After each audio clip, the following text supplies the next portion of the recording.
Hey, what's up guys, welcome to a brand new video on my channel. Today we're going to check out the S36 LMG in Call of Duty Mobile, and we are going to figure out in which disciplines this weapon has its advantages and its disadvantages to find the best use for it in the game. And well, to do that we're gonna look at 4 different disciplines, which is first of all the body shot damage, then also of course the headshot damage across different ranges. We're gonna have a look at the recoil, and lastly we're going to have a look as well at the firing rate.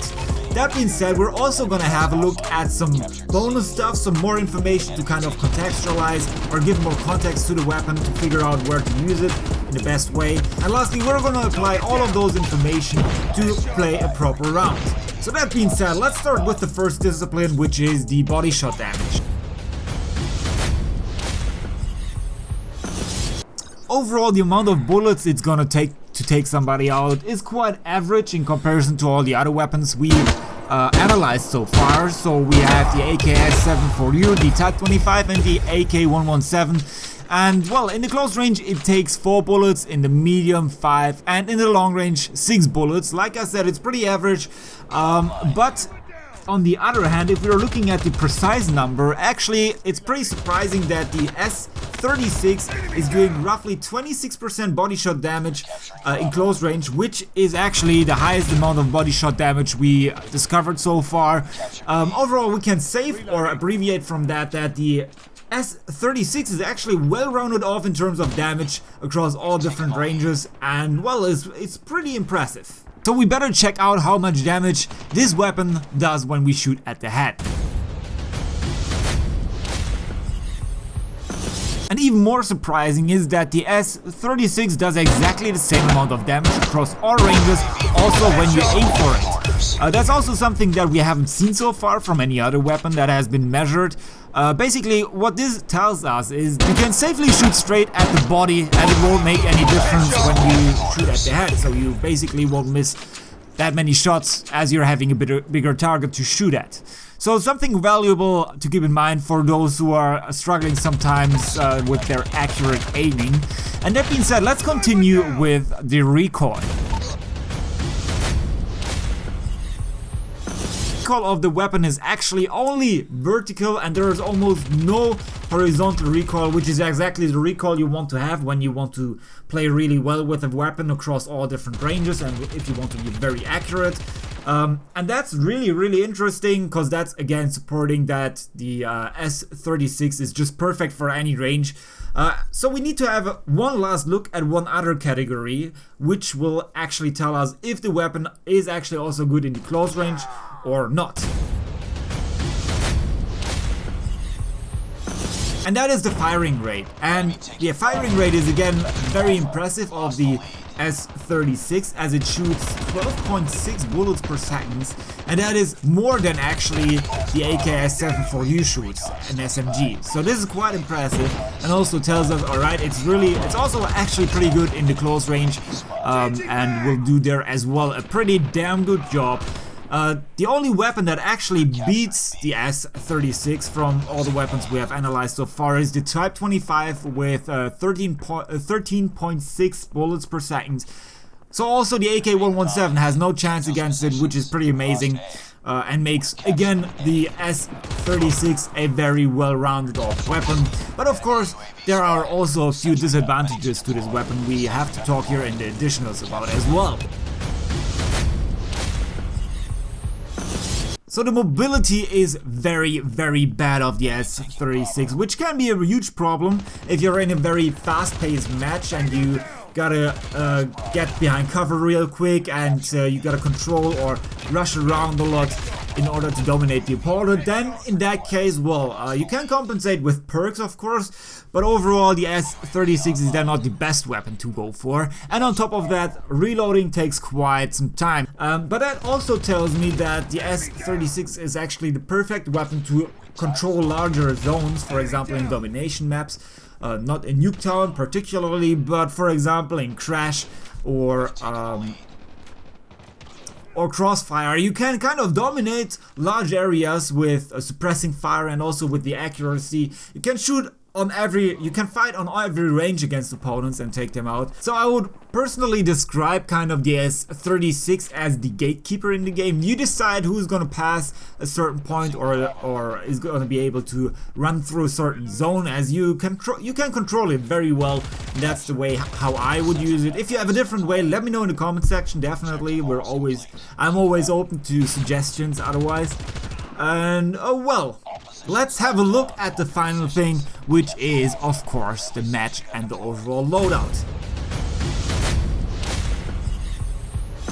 So this is basically the loadout I'm always using. It's quite interesting, very unique I guess, but overall my aim is to compensate for the bad mobility. So we're having, for example, the stock on the S36, and we're also having lightweight as our perk right here, just to be a little bit quicker to compensate for our bad mobility, as the S36 is pretty strong in other disciplines. We already discovered that.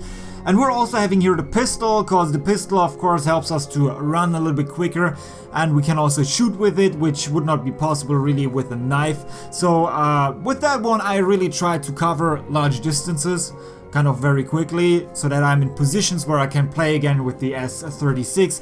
We're having here the transform shield. I was playing a little bit around with that. I know the Sparrow is better to use, but the transform shield is actually really nice for camping and controlling zones.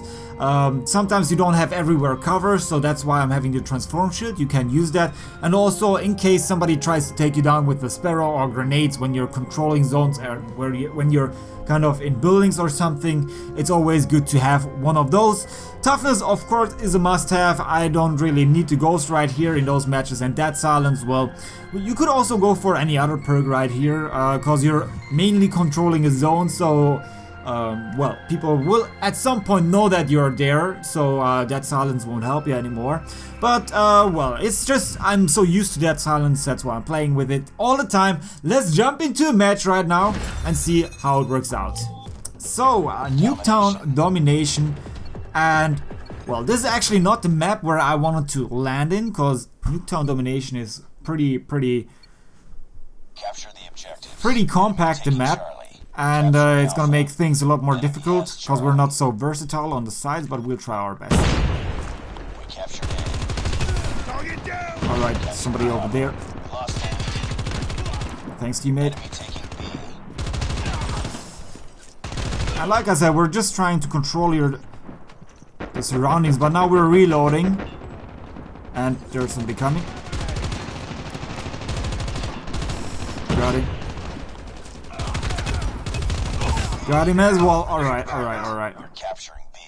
Capturing B. Somebody coming from there. Okay. That was a nice grenade actually. Couldn't get him. And we're running again out of ammunition. That's bad. Let's see, maybe we can collect here a few points. No, there was somebody coming from behind. We were actually the one trying to capture here a point, because our teammates were not doing anything, which is unfortunate. Seems like they were gonna get the point as well. Ah, oh, damn it, I hate it. But at least we could laser them. Let's try that one more time. They're probably pushing one more time. Couldn't get him. Treating for a second. They're again at B. And he got me. Alright. Seems like I'm the only one doing work right here. But you can see we can actually hold down the point really well as long as we are controlling the point. Let's go. Alright, we're having somebody over there. And we're lasering them. Hopefully we'll have now a little bit of time to find a proper spot. No, we aren't. Teammates still like doing nothing really, I feel like. And now we're having good cover, I guess. Let's try again to camp here a little bit. Whoa, opponent. And somebody in our house. Alright, I get it. Yo. That was close. Alright, pretty intense round, because I feel like I'm carrying the whole team. Let's check the score. Oh well, Ilyas is doing pretty fine, but overall it's just like pretty much one-sided. I feel like the work distribution. Let's continue.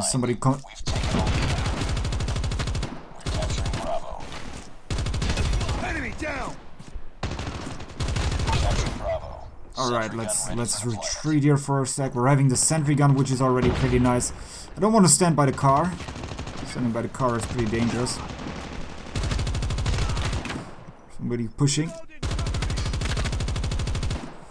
Alright, time for the sentry gun. Grenade incoming.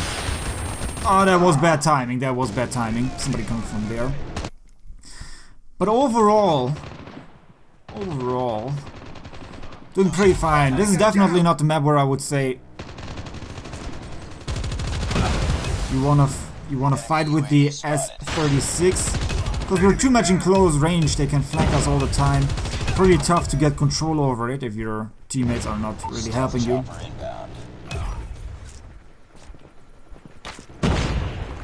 Alright, at least somebody else was coming there? No? Alright, we're pushing their spawn, I guess. Ooh, that was close. Teammate saved us, I believe.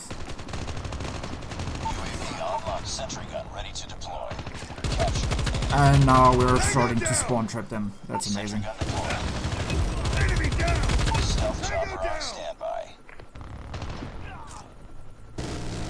Let's see. Yo, I was trying to place the wall here. Didn't work out. And we're still having the stealth chopper, but we can't use it, I guess. And that was it. A pretty fast round, I gotta say.